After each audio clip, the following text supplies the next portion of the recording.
24 जनवरी 1935। Oxford विश्वविद्यालय के एक अंग्रेज research scholar Shri M.Y. Evans Benz Shri Brunton का परिचय पत्र लेकर दर्शनार्थ आए। यात्रा की थकान होने के कारण उन्हें विश्राम की आवश्यकता थी। अनेक बार भारत की यात्रा के कारण वे भारत के रहन सहन से भली भांति परिचित हैं।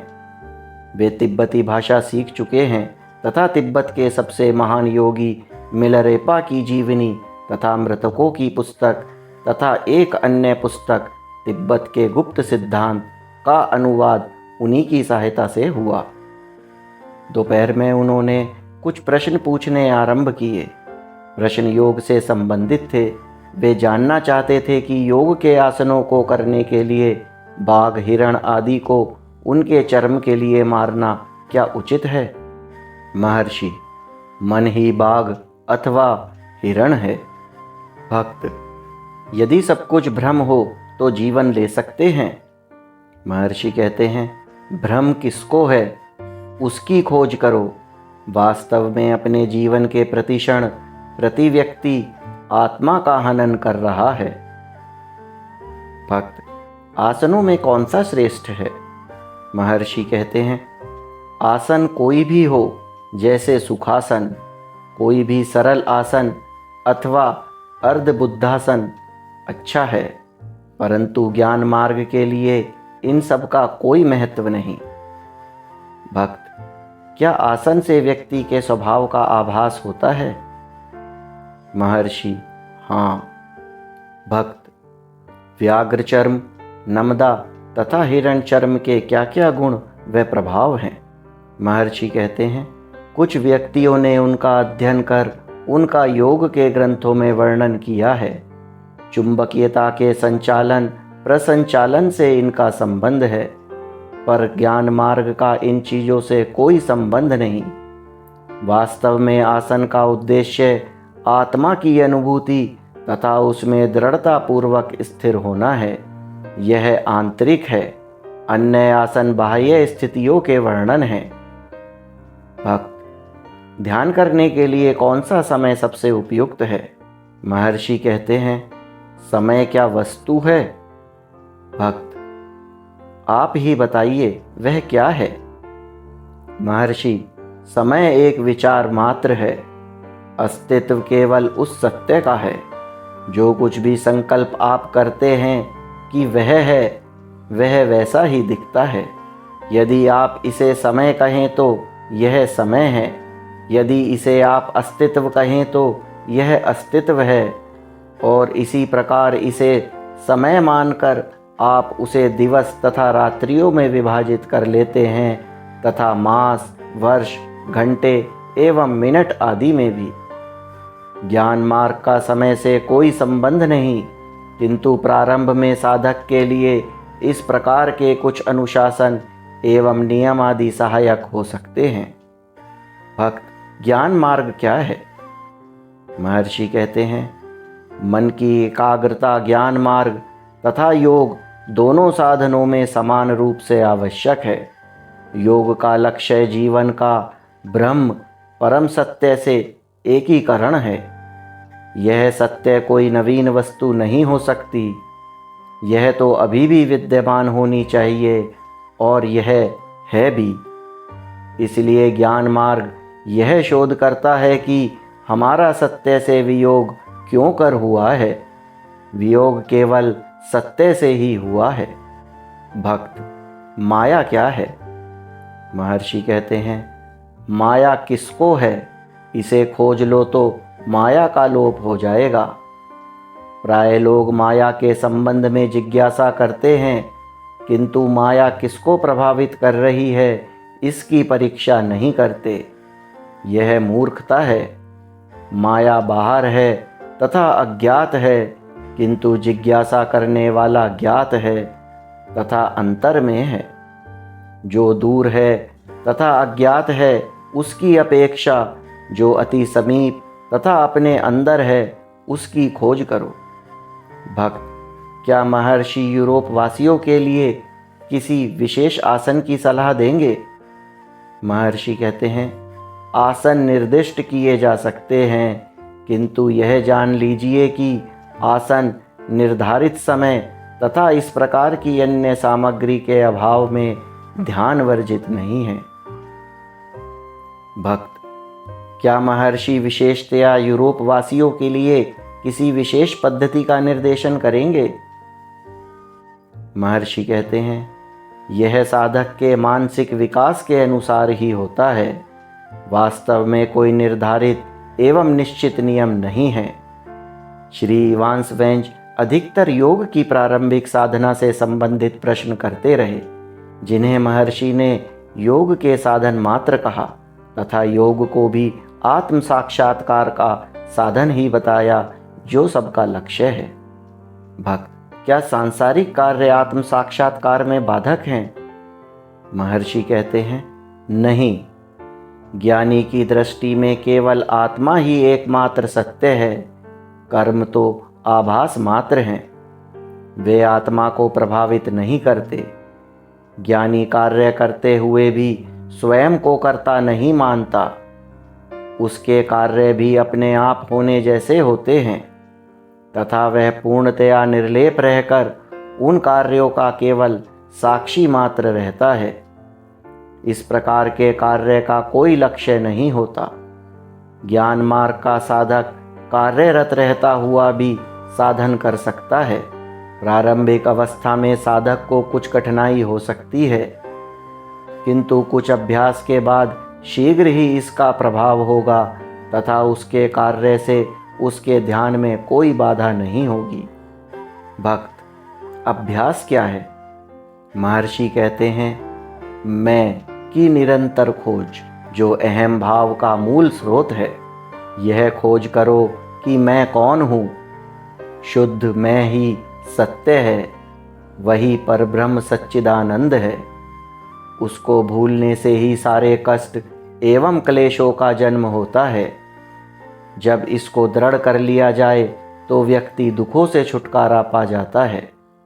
भक्त, क्या आत्म साक्षात्कार के लिए ब्रह्मचर्य आवश्यक नहीं?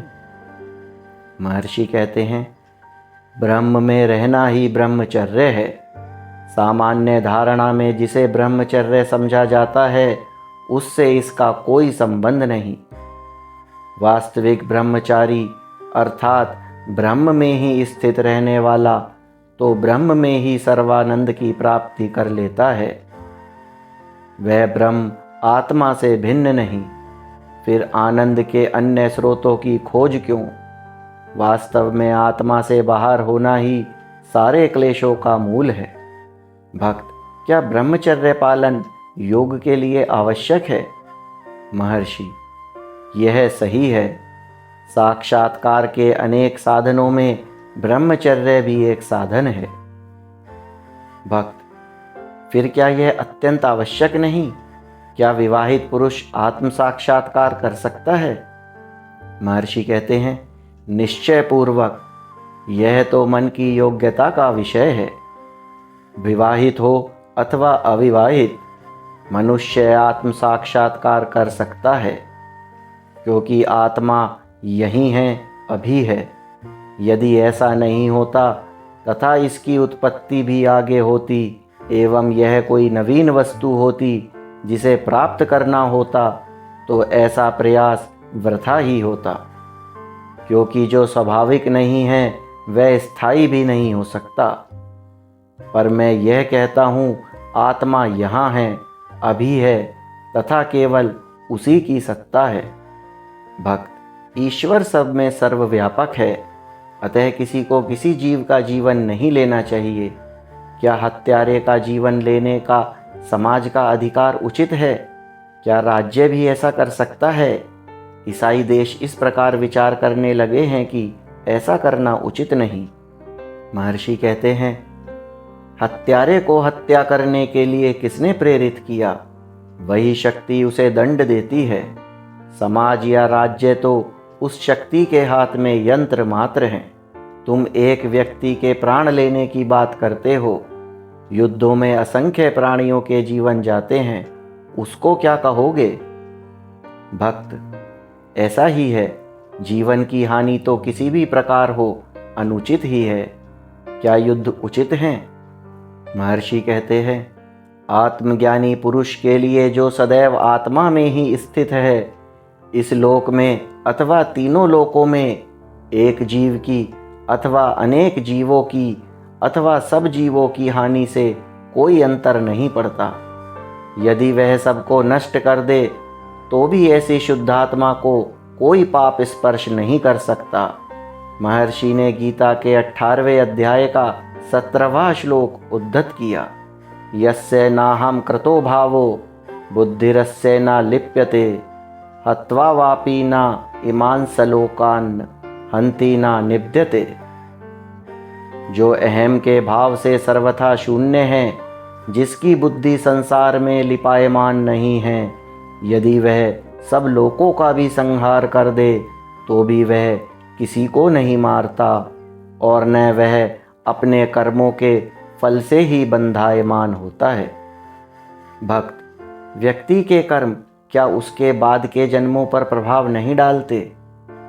महर्षि कहते हैं, क्या तुम अभी जन्मे हो? तुम दूसरे जन्मों की चिंता क्यों करते हो? यथार्थ में ना तो जन्म ही है ना मृत्यु है। जो जन्मा हो उसे मृत्यु तथा शांति देने वाले साधनों पर विचार करने दो। भक्त, महर्षि को आत्म साक्षात्कार में कितना समय लगा? महर्षि रमण कहते हैं, यह प्रश्न इसलिए पूछा गया है कि नाम एवं रूप की प्रतीति हो रही है। यह प्रतीति अहम के स्थूल शरीर से तादात्म्य कर लेने से उत्पन्न हुई है। यदि अहम स्वयं को सूक्ष्म मन से मिला लेता है, जैसे कि स्वप्नावस्था में, तो प्रतीति भी सूक्ष्म हो जाती है, परंतु सुषुप्ति में कोई प्रतीति नहीं होती। क्या उस समय भी अहम का अस्तित्व नहीं रहता? यदि नहीं रहता तो सुषुप्ति की स्मृति भी नहीं रहती। जो सोया था वह कौन था?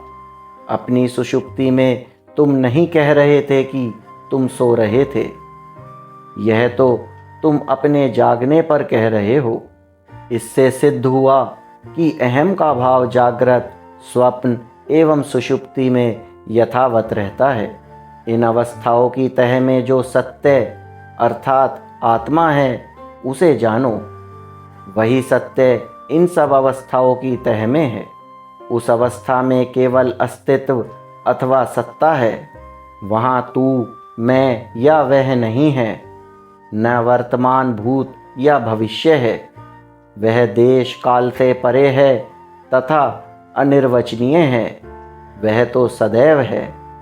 जिस प्रकार केले का वृक्ष फल देकर समाप्त होने से पहले मूल की शाखें बढ़ाता है एवं अन्यत्र रोपे जाने पर ये शाखें पुनः फलवती होकर यही कार्य पुनः करती हैं, इसी प्रकार प्रारंभिक युग के एवं अत्यंत प्राचीन समय के गुरु दक्षिणामूर्ति, जिन्होंने अपने ऋषि शिष्यों के संदेह मौन से निवारण किए थे, ऐसी शाखाएं छोड़ गए हैं जो निरंतर बढ़ रही हैं।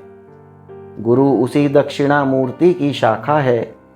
यह प्रश्न ही नहीं उठता, जबकि आत्मा का साक्षात्कार हो चुका है। भक्त, क्या महर्षि को निर्विकल्प समाधि होती है? महर्षि, यदि नेत्र बंद हों तो वह निर्विकल्प है, यदि नेत्र खुले हों तो वह सविकल्प है। यद्यपि इसमें कुछ अंतर है, फिर भी पूर्ण शांति रहती है। सर्वथा विद्यमान स्वाभाविक अवस्था सहज समाधि की है।